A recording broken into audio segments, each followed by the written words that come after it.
Hey there, amazing listeners. Welcome to Family, Business, and Beyond. I'm Deborah Kane, and if you're a mom trying to juggle everything from diaper changes to business meetings, or someone just looking for a bit of joy and inspiration, you've found your new favorite podcast. Here, we talk about everything from launching your dream business to finding joys in family chaos, all while having a few laughs along the way. Each episode is packed with real stories, practical tips, lots of science, and a sprinkle of the unexpected to keep you hooked from start to finish. Ready to transform your life and have some fun? Let's get started.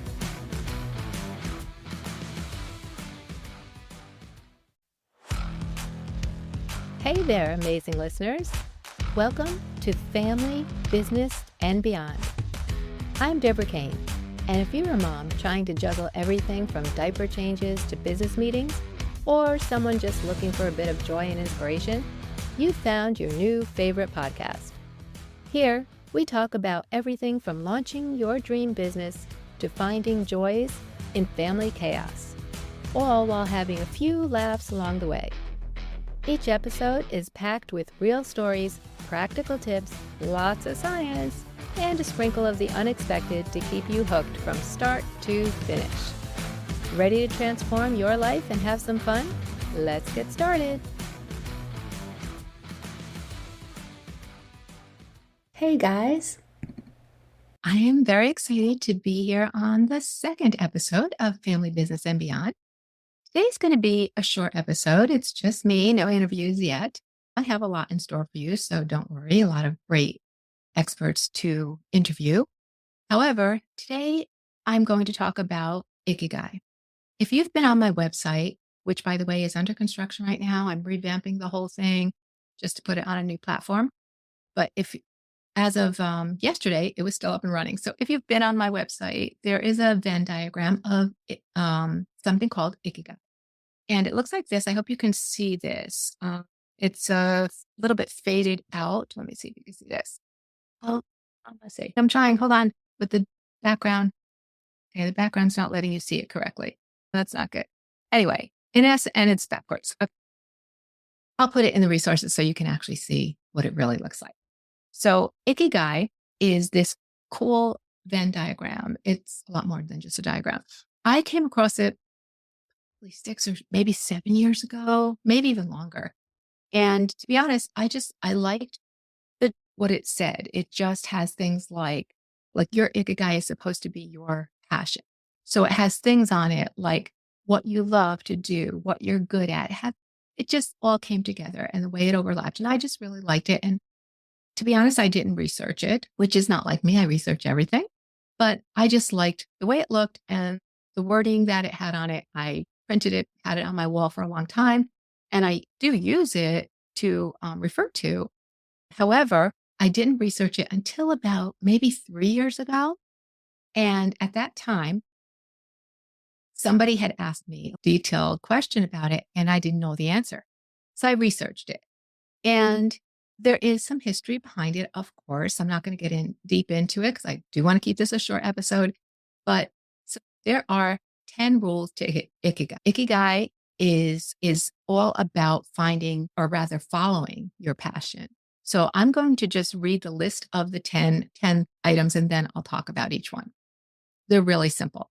Okay, so starting at number 1, it is stay active, take it slow, don't fill your stomach, surround yourself with good friends, get in shape, smile, reconnect with nature, give thanks, live in the moment, and the last one is follow your Ikigai. Okay, so let's talk about these one by one. As you can probably guess, they're going to be really simple things, but things that we don't always think about, we're not always aware of. So the first one, stay active. Actually, I only read the first part of that. It's stay active and don't retire. So when I say don't retire, some people will not like that idea. What do you mean? We've worked all our lives. In order to retire, we want to reward ourselves with retirement. You can do that. That's not what it means. If you have worked in a job all your life and you are looking forward to retirement, there is nothing wrong with that. However, when you do retire, if that's your path, the idea is to replace that job with something else. It doesn't have to be a 9 to 5 job. Replace it with something else that you love to do. Okay. That's the important part. If you love your job and you don't want to retire because you love going to work every day, you love what you're doing, go ahead and do that. You can do that as long as you're able to.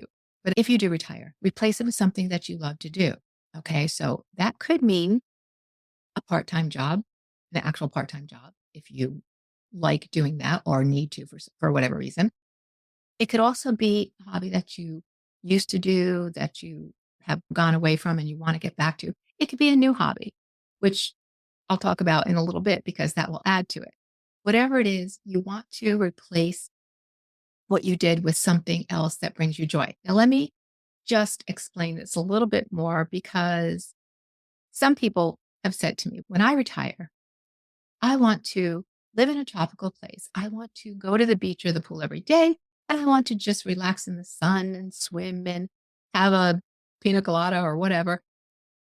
Okay. This is not a replacement for your your lifelong work. You can do that. I'm not telling you can do whatever you want, but to replace your uh, working mentality, it needs to be something that is challenging to you. It could be challenging because you are learning something new. It could be challenging because it's something that you consider hard. It could be challenging because you're stepping out of the box that you've put yourself in, but it does need to be challenging because when you're challenging yourself, you're growing. And if you've heard me talk about growth mindset before, I won't go deep into it, I promise, but you know how important it is. And if you haven't, then just keep listening because it'll come up again and again. Uh, so yeah, you want to keep learning your entire life. You're always learning. Your brain has the ability to learn as you get older. Was it easier as a kid? Yes, it was. All that neuroplasticity as kids have, but we still have neuroplasticity. Our brains are still restructuring as we learn new things. We just have to make sure that we are trying to learn new things because a lot of times we don't.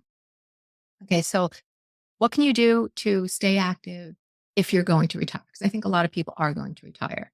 Again, take up a new hobby, get back to an old hobby, whatever it is, make sure it's something that you love to do. You can volunteer, you can work part time, you can decide on gardening, you can decide on painting, you can read more books, whatever it is that brings you joy. That's what you want to replace your previous life with, okay, to your new life. Okay, we're going to move right on to number 2, which is take it slow. I just want to preface this with saying if you are the type of person that does things in slow motion, maybe that's just your personality. Maybe you talk a little slower. And we're always saying, if you walk slowly, not because of disability, just because you're always in a lounging kind of mood, that's your personality. That's okay. But I'm not telling you necessarily to take it slower. I'm telling everybody else to take it just a little bit slower. That does not mean procrastinate. That does not mean put things off. It doesn't mean take an hour to do something that should take 10 minutes. Taking it slow just means slowing things down a little bit. And let's talk about this for a minute. When your kids are in school, they are constantly rushing from one subject to another. Doesn't matter how long the subject is. At the end, it's a rush to get to the next one. And it's pretty detrimental when the kids are little, by the way. Nothing against the teachers. They try their best, but they have to move on at certain points. And kids, young kids especially, are not always ready. It's the same as adults. But as adults, what's different is when we are young adults, young moms, young dads, whatever, or young professionals, we are rushing around our day all the time because we're busy. Busy. We have a lot of stuff on our to-do list. We have to get this done and this done. We're always rushing. There's an old saying, I'm going to show my age here.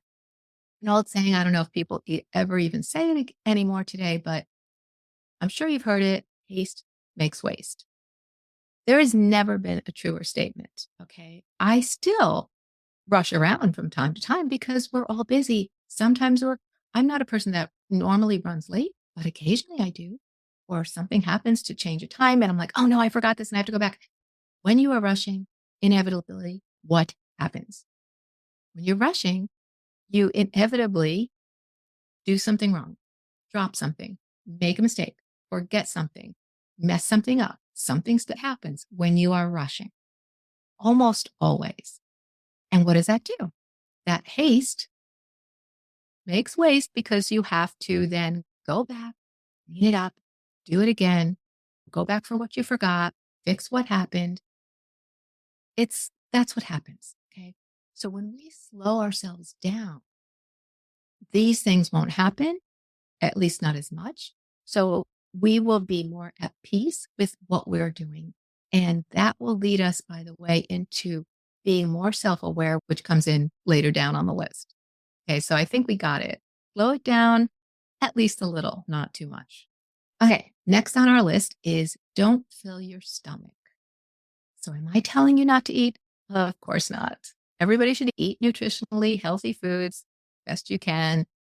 And that depends on a lot of different things. I'm not going to get into nutrition for this. This is only about Ikigai. But when authors and interviewers, scientists have asked centenarians some of the things that benefit them, this is one of the things that came up on their list, high up on the list. This is number 3. Okay. Don't fill your stomach. They said, and this I think is a great rule for everybody to go by, is to only eat 80% of what's on your plate. Now, I think we can all agree when you go out to a restaurant, your plate is almost always way too much, right? Even at home, we tend to fill our plates in different ways without thinking. We're not thinking of what we're doing most of the time, unless you're on a specific eating plan, right?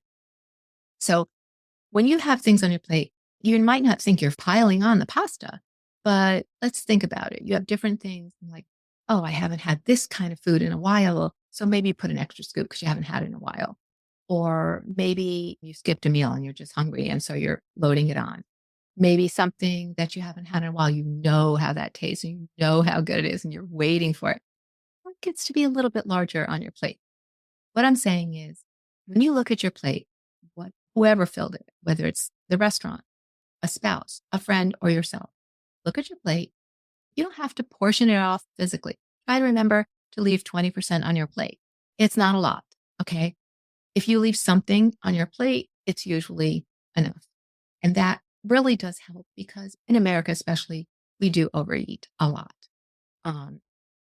So it's a nice tip to remember. And it's helpful for many people, especially helpful for the growing, how should I put it? Growing parents. I'm going to put it growing parents, because so often as parents, we're not mindful of what we're eating because we're feeding the kids. We're trying to eat while helping them.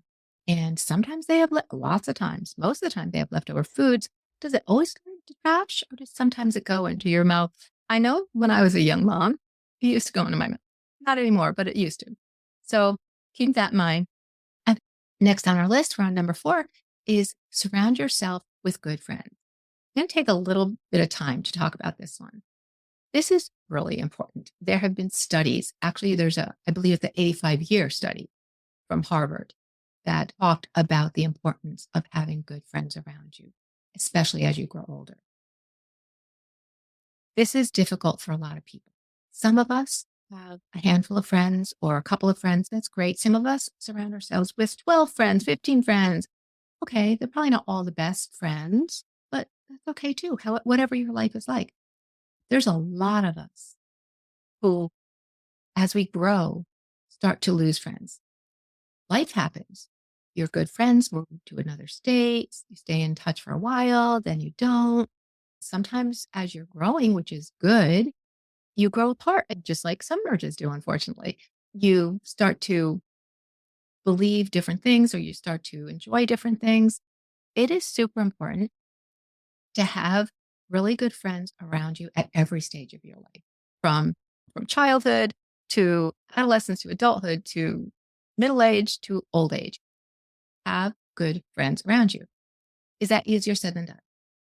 I'm going to say yes, it is. Much easier said than done. But there are ways to do this. Let's say if it's not a problem for you, great. Just nurture those friendships in honest ways. That just means be yourself and be a good friend. Help each other out. Be there for each other. If you have 2 or 3 people that you can count on, that when you pick up the phone and say, I need you to come, they're not going to ask why, what's going on. They're just going to come. If you have that in your life, you are better off than most. That's what we want to strive for.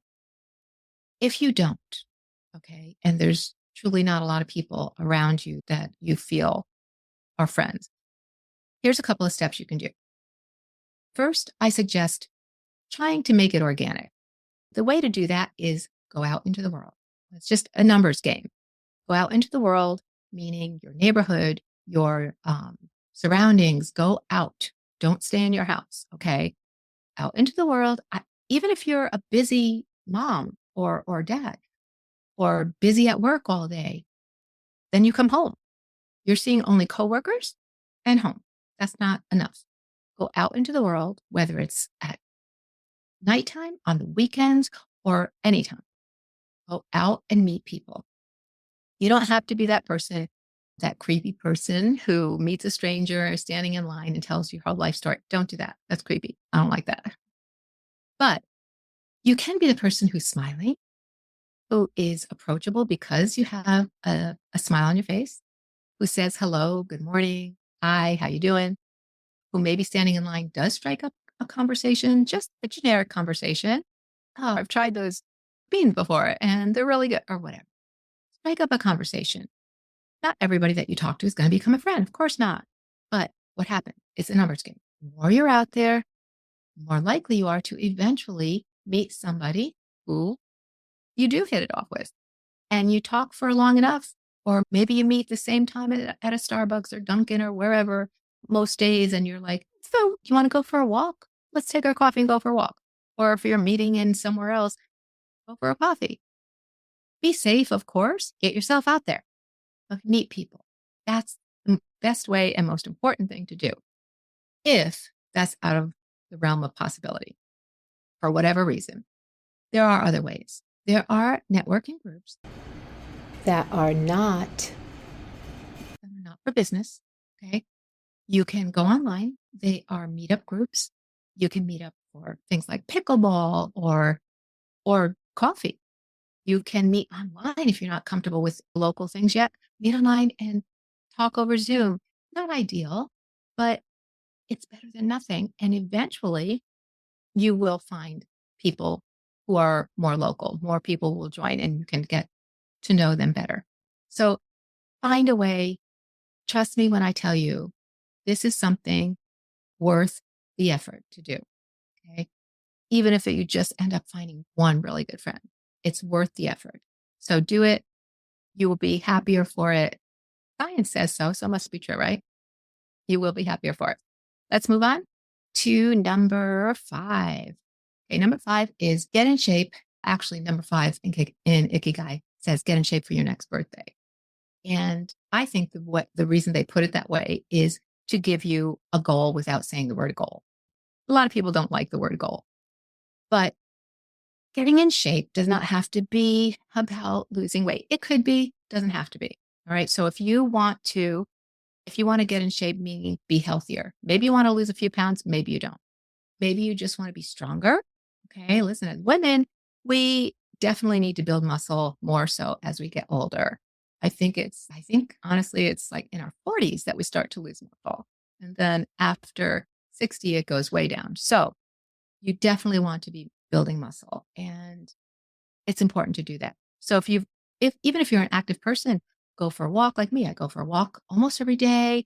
I do yoga and strength training every day. With normal strength training, by the way, you don't want to do every day. You want to do every other or a couple times a week. I do a very light strength training that I could incorporate with my yoga. It's not important, but I'm just saying, get a coach, a fitness coach, even if it's only temporary, even if it's just for 1 month, it's worth it to make sure you're doing everything to your ability that's best for you. So getting in shape is all about being healthy. And part of that is eating better, choose wisely. if you can, I'm not going to go deep into this. It's not what we're talking about, but the more processed foods you could stay away from, the better. And surprisingly, a lot of people don't realize that processed foods are almost all foods. It's true. If you shop around the perimeter of your grocery store, it's much better. Don't go up and down the aisles if you can help it, and stay away from anything that's sticking out. That's what stores do. They try and get you to buy stuff, but try and stay away from them. I know it's not easy. If you have a family, it's especially not easy. You're trying to feed these kids, and sometimes that's all they eat. Listen, do what you have to do to make it fit your lifestyle, like I always say. But as you're getting older, you definitely want to be more aware of what you're putting in your body. Hopefully, you're doing that as a younger age as well. That's another whole, yeah, we'll get into that another time, I promise. Okay, next on the list is something I talked about for a second, I think, somewhere along the line, and it says smile. You don't realize, guys, how important it is to put a smile on your face. I know that it sounds like, oh, okay, I'll smile. What if I don't feel like smile? What if I'm in a bad mood? What if I don't know, I don't want to be fake? Well, it's not really being fake. Let's look at it this way. When you are walking through a crowd, if you take notice, okay, it's all about self awareness, which we're not talking about today. I'm big on. And if you're walking in a crowd or walk in a crowded room at a party or business event, whatever, there are certain people that, as you're looking around, you're scanning the room, certain people look more approachable than others.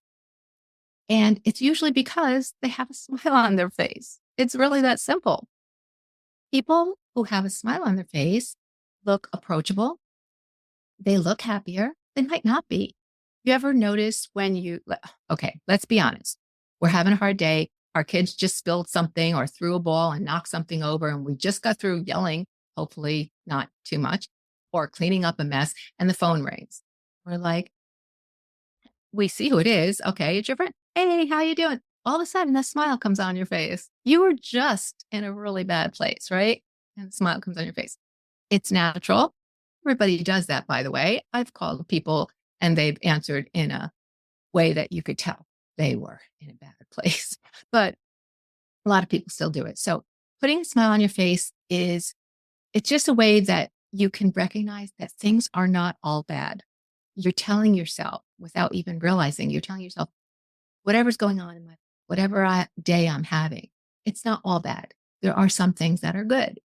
And we're not necessarily tricking our brain. Listen, you can't trick your brain. You know how I feel about positive talk is a good thing if it's reasonable. Okay.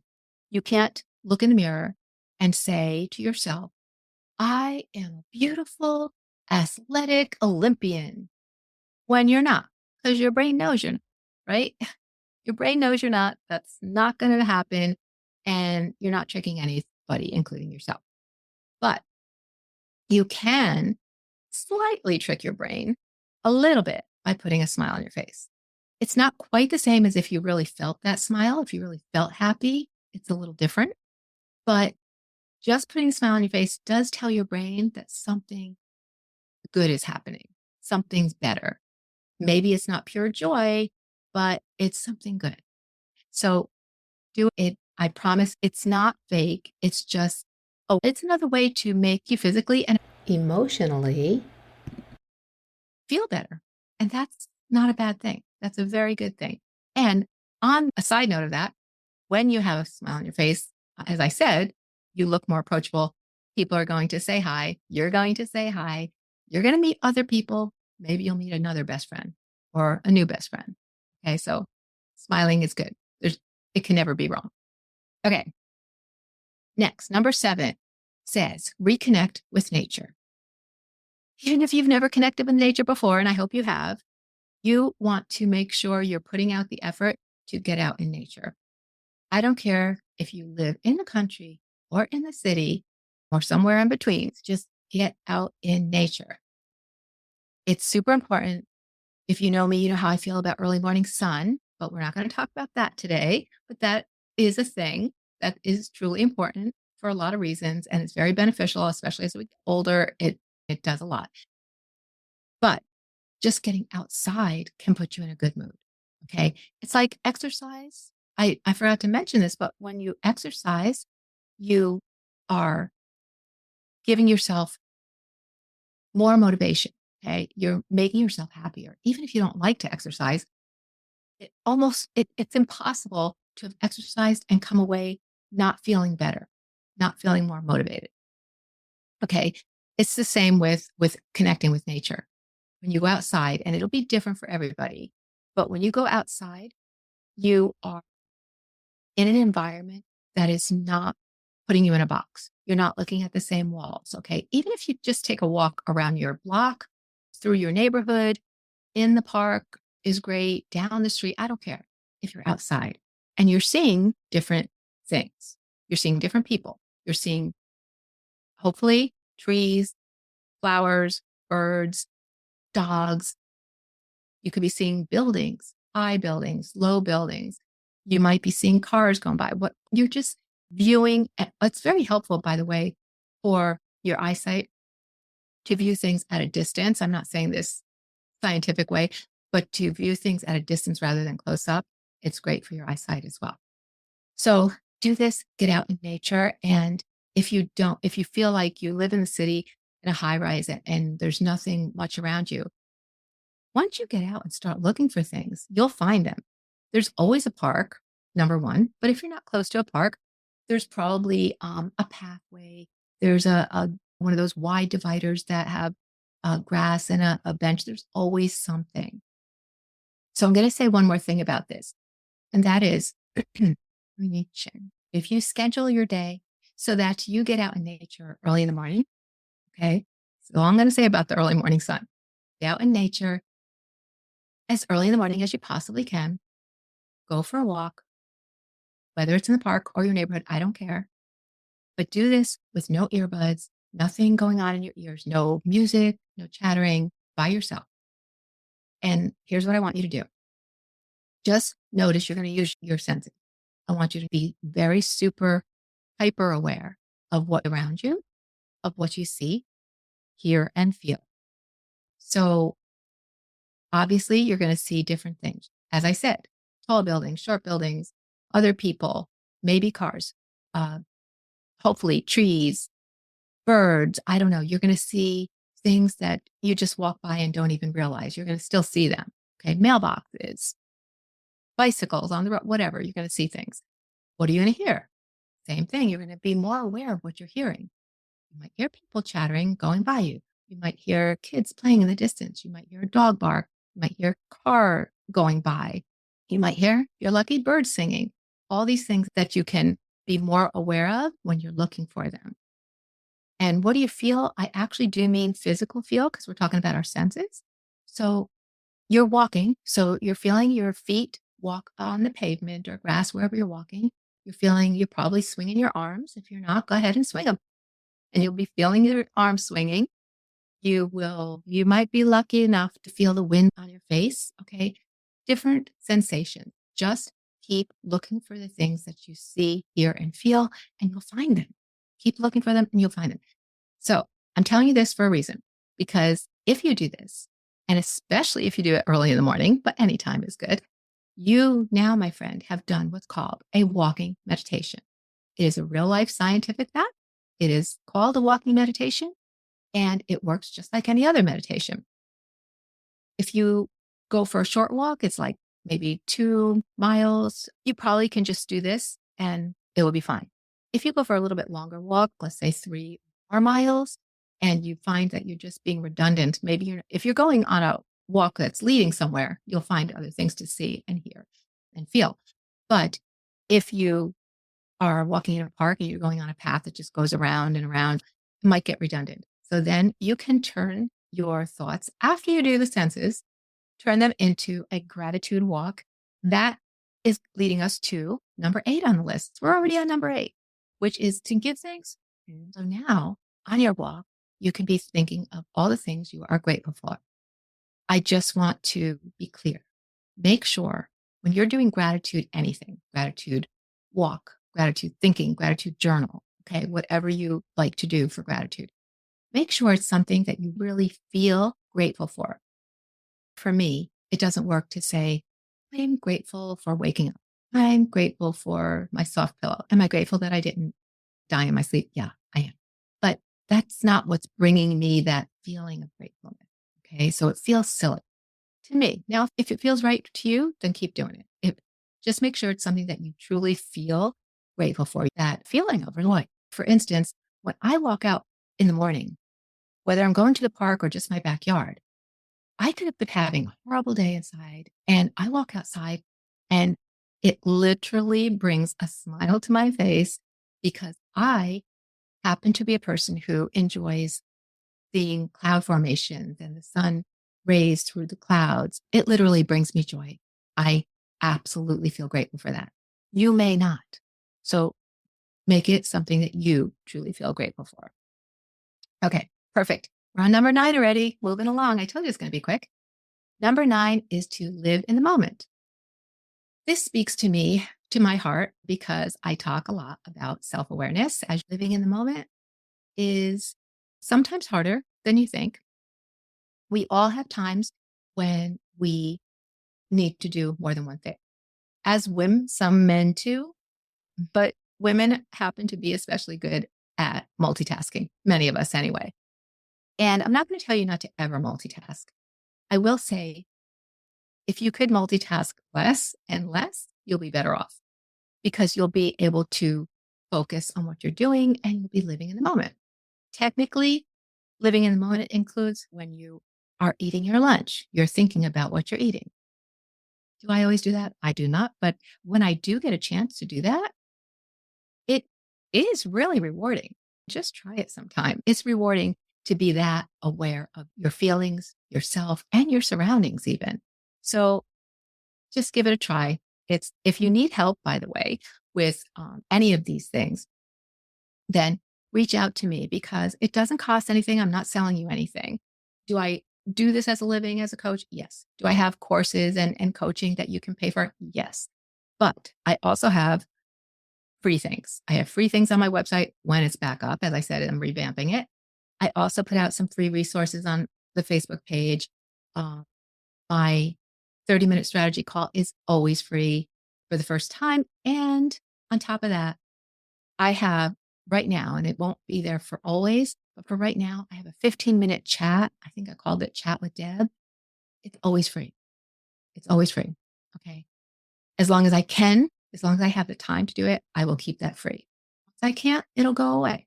But you could always do that. You can always reach out on Facebook and ask me questions, email, ask me. If you need help with any of these things, I'm more than willing to explain it more to you or send you some resources or whatever you need. Okay. So that's it, guys. The last one on the list is to follow your Ikigai. So let me explain that just a little bit more because following your Ikigai isn't just these 10 steps. These are the rules that they say to live by Ikigai, but following your Ikigai means following your passion. It's all about knowing what brings you joy and following that, searching for it, or doing things to lead you to that. Here's the thing. If you do not know what your passion is, or think that what your passion is out of reach, or if you think that you're too old and don't need a new passion, all of those statements are untrue. Okay. If you don't know your passion, that's okay. I can definitely help you figure that out. It's important to know that a passion is not just a goal.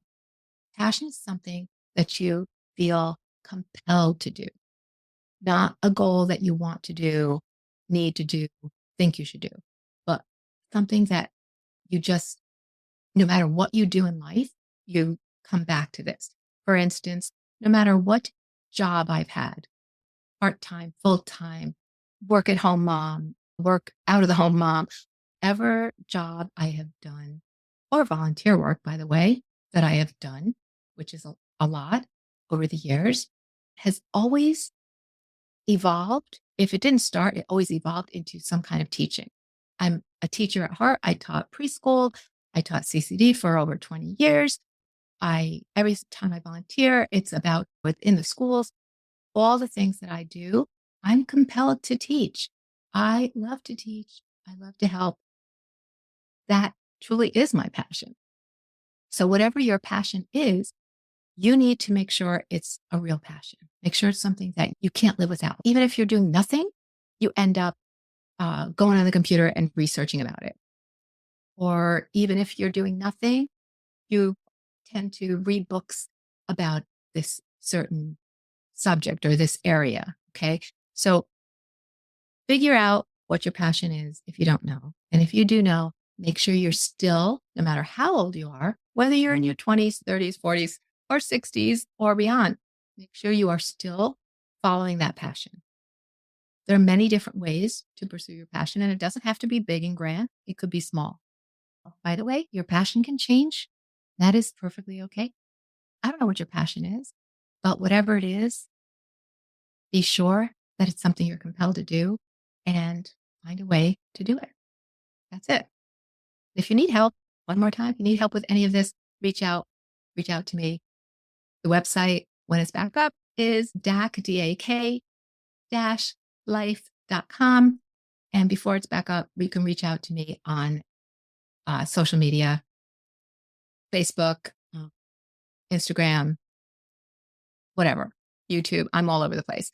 So do that. You can put a comment into the podcast comment as well. And I will try to read as many as I possibly can. I'd be happy to help you. That's it for today, guys. I'm looking forward to our next time. I might have a surprise interview for you next time. I'm not sure if my guest interview will be next time or the time after that. But either way, I look forward to next time. So be looking for the information of what our next topic will be. Hopefully in the future, I will know my next topic to be able to tell you, but I'm not that organized yet. I'm not perfect. So I'll see you next time. Thanks for listening. Have a great day. That's it, folks. Thanks for joining us on Family, Business, and Beyond. If you enjoyed today's episode, please take a moment to subscribe, rate, and review our podcast. Your support helps us reach more people and make a bigger impact. Remember to follow us on social media for more tips, insights, and behind-the-scenes content. And don't forget to check out our online courses and webinars to continue your journey of empowerment and growth. Stay inspired, cast aside the doubt, let your dreams shout. Until next time, keep embracing the joy within and pursuing your passions. This is Deborah Kane, signing off.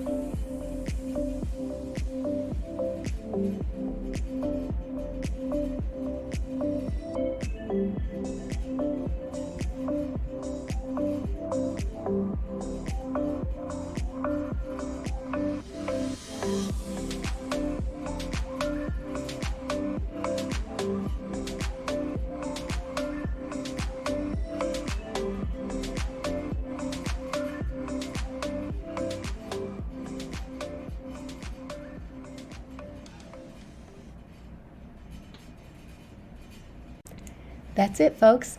Thanks for joining us on Family, Business, and Beyond.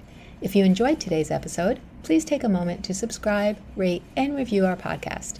Your support helps us reach more people and make a bigger impact. Remember to follow us on social media for more tips, insights, and behind-the-scenes content.